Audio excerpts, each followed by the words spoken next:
tunawafanyia semina, tunawapa vyeti na leseni za kuwatazama kwa kipindi cha mwaka mmoja, na tunawafundisha namna ya kutoa huduma kwa wawekezaji ili kuepuka wawekezaji kutumia watu ambao ni matapeli, watu wasio waaminifu, ambao mwisho wa siku wanachafua na kuharibu taswira ya Tanzania kama sehemu salama ya kuja kufanya uwekezaji.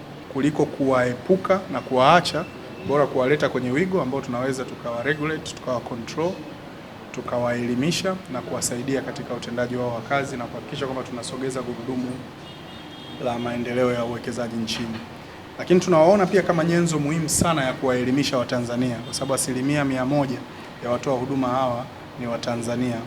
Kwa hiyo tunaona ni fursa kwao kutumia wigo, kutumia weledi wao kuwaelimisha Watanzania zaidi juu ya fursa. Tunawahakikishia wawekezaji wote wa ndani pamoja na wa nje kwamba tunatumia mfumo huu kuhakikisha kwamba huduma inayotolewa inakuwa ni bora, inakuwa ni huduma yenye weledi na wasiogope. Katika jambo ambalo pia tumeliwekea ukomo ni kiwango cha ada na tozo ambazo zinatolewa na watoa huduma, na kwa sababu pia wako wengi, kuna mambo mawili: kodi pamoja na tozo za serikali ziko wazi, na tozo ambazo mtoa huduma anazitoa ziko wazi, na kwa sababu wako wengi kuna ushindani sasa. Kwa hiyo atakapoona mtoa huduma mmoja gharama zake ni kubwa, anaweza kwenda kwa mtoa huduma mwingine, lakini tozo pamoja na ada ya serikali hazitabadilika kuhakikisha kwamba zinaendelea kuleta mazingira rafiki. Na huduma hizi pia ziko wazi pia kwa mtu mwenyewe binafsi kuzifanya moja kwa moja, si lazima kuwatumia watoa huduma.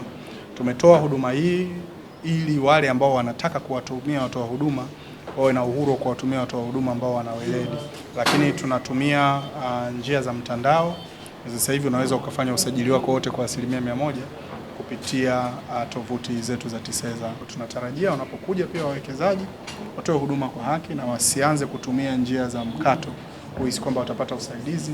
Mifumo yetu inasomana na lengo, ndio maana uwekezaji umeongezeka katika miaka mitatu iliyopita kwa sababu ya urahisi, wepesi pamoja na uwazi wa huduma. Tumekuwa na malalamiko ya muda mrefu sana kwa wawekezaji kutoka nje wakija Tanzania, wakikutana na watu wa huduma ambao hawajarasimishwa, unakuta kuna vitendo vya uhalifu mbalimbali vinafanyika dhidi yao. Wengine wanadhulumiwa maeneo, wanatoa hela na nini. Na wengi mtaani tumekuwa tukiwaita kama vishoka hawa watu.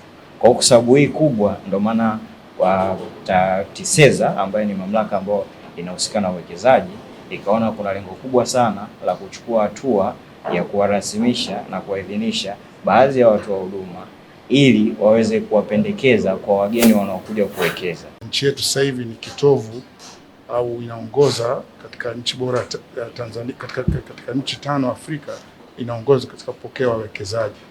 Kwa hiyo ni muhimu unapokuwa na utaratibu wa kuwa na watu wa huduma, ni lazima kuwe na vile na uwapitishe katika zile kanuni, taratibu na sheria mbalimbali ambazo zinawaongoza wao katika namna wanavyofanya mapokezi ya wawekezaji.